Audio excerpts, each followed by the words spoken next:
Hit story में आपका स्वागत है। हेलो दोस्तों, मेरा नाम चांदनी है। मैं अभी 32 साल की हूँ और अल्लाह की मेहरबानी से ज़िंदगी अच्छी चल रही है। मेरी शादी को 10 साल हो चुके हैं और मैं एक अमीर घराने की बहू हूँ। मेरा फिगर ऐसा है कि जब मैं साड़ी पहनकर बाहर निकलती हूँ तो लोग ज़्यादा है तो ना तकियारा नामे ले ले हैं। मुड़ मुड़ कर देखते हैं। मेरी कमर पतली है और वह थोड़ी सी हिलती है चलते वक्त, जो मुझे खुद भी अच्छा लगता है। मेरे बाल लंबे और काले हैं और मेरी आंखें ऐसी हैं कि किसी को देखूं तो वह ठहर जाता है।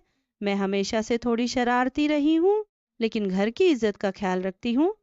आज मैं आपको अपनी एक कहानी सुनाने जा रही हूँ जो मेरी जिंदगी में आई, एक तूफान की तरह थी।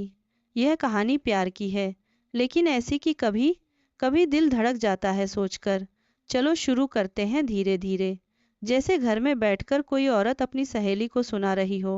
मेरा घर शहर के अमीर इलाके में है, जहाँ बड़े बड़े बंगले हैं और हर तरफ हरियाली। मेरे शौहर, जिनका नाम असलम है, वह एक बड़ा बिजनेसमैन है। वह कपड़ों का बड़ा कारोबार करते हैं और दिन रात काम में लगे रहते हैं।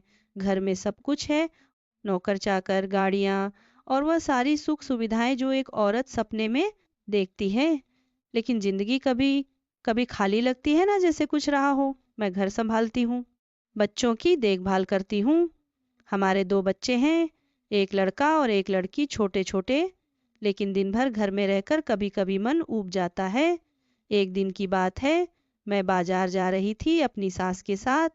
नहीं, वो क्लशे वाली बारिश वाली बात नहीं, बस ऐसे ही रोज की तरह। हमारी गाड़ी से उतरकर हम एक छोटी सी गली में गए जहाँ पुराने जूते चप्पल की दुकानें हैं। मेरी सास को उनके पुराने सैंडल ठीक करवाने थे। वह कहती हैं, बेटी यह नया सामान अच्छा नहीं लगता, पुराना ठीक करवा लो। मैं उनके साथ चली गई।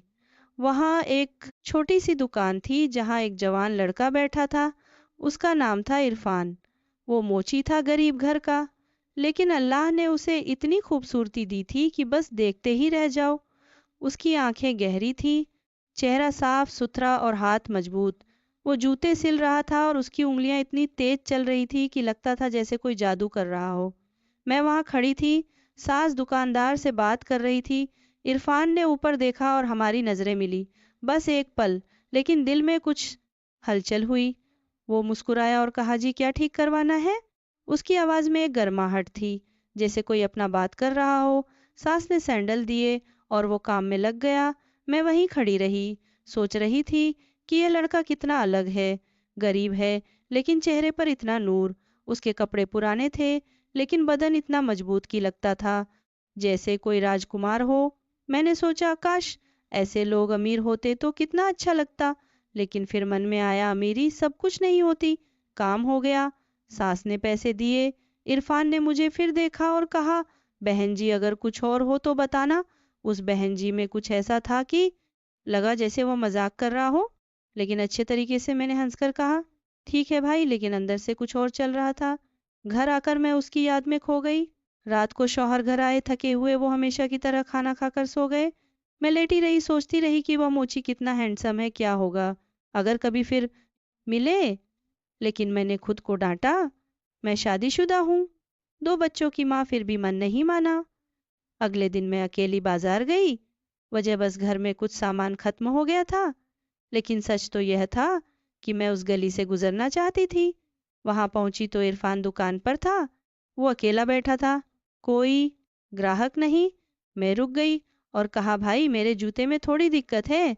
मेरे जूते बिल्कुल ठीक थे, लेकिन मैंने बहाना बनाया। वो हंसा और कहा, आओ बैठो, देखता हूँ। मैं दुकान के किनारे पर बैठ गई, जो थोड़ी ऊंची जगह थी। वो मेरे पैरों के पास बैठा, जूते उतार कर देखने लगा। उसके हाथ मेरे पैरों को छू रहे थे, लेकिन सिर्फ काम के लिए। फिर भी वो स्पर्श कुछ अलग था, लगा जैसे करंट दौड़ गया। वो बोला, ये तो ठीक है, लेकिन अगर चाहो तो चमका दूं। उसकी आंखों में शरारत थी, जैसे डबल मीनिंग हो। मैंने कहा, हाँ चमका दो, अच्छा लगेगा। वह हंस पड़ा और काम करने लगा। बातें होने लगी। वो पूछने लगा, आप कहाँ रहती हो? मैंने बताया, अमीर इलाके में। वो बोला, वाह अमीर लोग, मैं तो गरीब हूँ, बस यही दुकान है। मैंने कहा, गरीबी में भी खुशी है, तुम्हारा चेहरा देखकर लगता है तुम खुश हो। वो मुस्कुराया, हाँ, लेकिन कभी कभी लगता है काश कोई साथी होता। उस साथी में कुछ ऐसा था कि तरह के लोग सोचेंगे कुछ और, लेकिन मैं समझ गई वह अकेला है। हम बातें करते रहे। वह बताने लगा अपनी जिंदगी के बारे में, गांव से आया है, माँ बाप नहीं है, अकेला कमाता है। मैं सुनती रही और दिल में उसके लिए दया आ गई, लेकिन दया के साथ कुछ और भी था, आकर्षण। उस दिन से मैं कभी कभी वहां जाने लगी, बहाने से, कभी जूते ठीक करवाने, कभी चप्पल। शौहर को शक नहीं होता क्योंकि वह व्यस्त रहते। लेकिन एक दिन शौहर ने पूछा, तुम बार बार बाजार क्यों जा रही हो? मैंने झूठ बोला, सास जी के लिए सामान लाती हूँ। वो मान गए, लेकिन अंदर से डर लगता था। इरफान से बातें बढ़ने लगी। वो कहता, तुम्हारी आंखें चांद जैसी हैं, इसीलिए नाम चांदनी रखा होगा। मैं हंसती, हाँ लेकिन चांद तो दूर रहता है। वो बोला, दूर से ही सही, लेकिन चमकता है। ये बातें डबल मीनिंग वाली लगती, लेकिन असल में प्यार की थी। थर की सोचेंगे, कुछ फिजिकल, लेकिन हम सिर्फ बातें करते। धीरे धीरे हमारी मुलाकातें गहरी होने लगी। एक दिन दुकान पर कोई नहीं था। वो बोला, चांदनी जी अगर तुम्हें बुरा ना लगे तो कहूँ, तुम बहुत खूबसूरत हो। मैं शर्मा गई लेकिन खुश हुई। मैंने कहा, तुम भी की कम नहीं हो, इतना हैंडसम की लड़कियां लाइन लगाती होंगी। वो हंसा, नहीं, मैं तो गरीब हूँ, कौन देखेगी। मैंने कहा, देखना दिल से होता है, पैसे से नहीं। हमारी बातें ऐसी होती कि लगता कुछ आगे होगा, लेकिन कभी नहीं हुआ। बस नजरें मिलती, मुस्कान होती। फिर एक ट्विस्ट आया, शौहर को शक होने लगा। एक दिन वह घर जल्दी आए और पूछा, तुम्हारी सहेली कौन है जो तुम्हें फोन करती रहती है? मैं कभी इरफान से फोन पर बात करती, लेकिन छुपा कर। मैंने झूठ बोला, मेरी पुरानी सहेली है, शादी के बाद मिली नहीं। लेकिन शौहर ने कहा, मैंने देखा तुम बाजार की तरफ जाती हो, क्या चल रहा है? दिल धड़क गया। मैंने रोना शुरू कर दिया। तुम्हें मुझ पर शक? मैं घर संभालती हूँ, बच्चों को देखती हूँ, और तुम ऐसा कहते हो? वो पिघल गए, माफी मांगी, लेकिन मैं जानती थी अब सावधानी बरतनी होगी।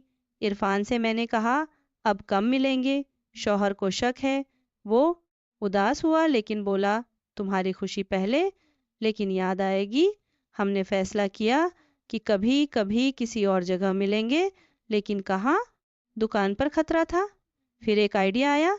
हमारे घर के पास एक पुराना पार्क है जहाँ शाम को लोग कम आते हैं। वो पार्क पुराने किले के पास था, जहाँ पुरानी दीवारें हैं और झाड़ियाँ। मैंने कहा, वहाँ मिलते हैं शाम को। वो मान गया। पहली मुलाकात पार्क में। मैं घर से निकली बहाना बनाकर कि मस्जिद जा रही हूँ। वहां पहुंची, इरफान इंतजार कर रहा था। वो बोला, आ गई चांदनी? मैंने कहा, हाँ, लेकिन डर लग रहा है। हम बैठे पुरानी दीवार के पास, बातें की, उसके बचपन की, मेरी शादी की। वो बोला, तुम्हारी जिंदगी अमीर है, लेकिन क्या खुश हो? मैंने कहा, पैसे से खुशी नहीं मिलती, तुम्हारे साथ बात करके सुकून मिलता है। उसने मेरा हाथ पकड़ा, लेकिन सिर्फ दोस्ती में लगा, जैसे कुछ होगा, लेकिन वो छोड़ दिया। बोला, मैं तुम्हें कभी तकलीफ नहीं दूंगा। थर की सोचेंगे आगे फिजिकल, लेकिन हम सिर्फ दिल की बातें कर रहे। शौहर का शक बढ़ता गया। एक दिन वो मेरे पीछे लग गए। मैं पार्क जा रही थी, लेकिन मुझे लगा कोई फॉलो कर रहा है। मैं रुक गई, एक दुकान में घुस गई। शौहर बाहर से देख रहे थे। मैंने इरफान को फोन किया, मत आना आज। वो समझ गया। घर लौटी। शौहर ने पूछा, कहाँ थी? मैंने कहा, मस्जिद गई थी, लेकिन सर दर्द हो गया। लौट आई। वो मान गए, लेकिन आंखों में शक था। ऐसे कई दिन बीते। हम मिलते, बातें करते, लेकिन कभी कुछ आगे नहीं। इरफान कहता, प्रीमियर, मैं तुम्हें पसंद करता हूँ, लेकिन तुम्हारी इज्जत पहले मैं भी यही सोचती। लेकिन सस्पेंस बढ़ता गया। एक दिन शौहर ने मेरा फ़ोन चेक किया।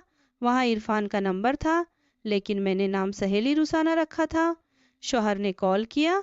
इरफान ने उठाया, लेकिन मैंने पहले बता दिया था। वह बोला, जी कौन? शौहर ने कहा, गलत नंबर। लेकिन शक गहरा हो गया। फिर वह दिन आया जब हम अकेले मिले, बिना किसी डर के।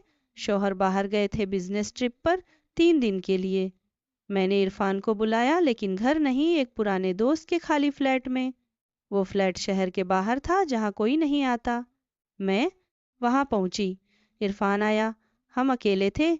दिल धड़क रहा था। वो बोला, चांदनी आज हम बातें करेंगे? बस मैंने कहा, हाँ, लेकिन लगता है जैसे कोई फिल्म चल रही हो। हम बैठे चाय बनाई बातें की भविष्य की सपनों की। वो बोला काश हम साथ होते लेकिन मैं गरीब हूँ। मैंने कहा प्यार अमीरी गरीबी नहीं देखता। उसने मुझे गले लगाया लेकिन सिर्फ दोस्ती में। लगा जैसे क्लाइमेक्स आ रहा है थर की एक्साइट होंगे। लेकिन हम अलग हो गए। बोले ये गलत है। तुम शादीशुदा हो। लेकिन ट्विस्ट ये था वो रात शौहर जल्दी लौट आए। ट्रिप कैंसिल हो गई। वो घर आए मुझे नहीं पाया। फ़ोन किया। मैंने कहा सहेली के घर होम बच्चे सो गए। लेकिन शौहर ने ट्रैक किया क्योंकि उन्होंने मेरे फ़ोन में ट्रैकर लगा दिया था। वो फ्लैट की तरफ आए। मैं डर गई। इरफान बोला भाग जाओ। लेकिन मैंने कहा नहीं सामना करूंगी। शौहर पहुंचे दरवाज़ा खटखटाया। मैंने खोला। इरफान छुप गया। शौहर ने पूछा ये क्या है। मैंने रोते हुए कहा यह फ्लैट मेरी सहेली का है। मैं यहाँ अकेली आई थी सोचने के लिए। तुम्हें शक है लेकिन सच यह है कि मैं उदास हूँ। तुम कभी समय नहीं देते। शौहर पिघल गए। बोले माफ़ी मैं गलत था। इरफान चुपके से निकल गया। उसके बाद मैंने इरफान से कहा अब बस ये रिश्ता आगे नहीं जा सकता। वो उदास हुआ लेकिन मान गया। लेकिन ट्विस्ट और था। इरफान असल में गरीब नहीं था। वो अंडरकवर था। एक जासूस मेरे शौहर का बिजनेसमैन में दुश्मन था जो उसे फंसाना चाहता था। इरफान को भेजा गया था मुझे फंसाने के लिए। लेकिन वो मुझे सच में पसंद करने लगा। उसने सब कबूल किया और कहा मैंने तुम्हें बचाया। शौहर को पता चला लेकिन मैंने सब संभाल लिया। अंत में हम सब खुश हुए। इरफान ने अपनी जॉब छोड़ दी और एक अच्छा इंसान बन गया। मैं अपने घर में खुश रही और वह प्यार सिर्फ याद बन गया। थर की लोग सोचेंगे मसाला था लेकिन असल में प्यार की चीज़ थी। अच्छे लोग कहेंगे वाह क्या कहानी। और अंत में सब खुश। दोस्तों कहानी अच्छी लगी हो तो कमेंट में ज़रूर बताइएगा और कहानी अच्छी लगी हो तो कहानी को लाइक कर दीजिएगा। धन्यवाद।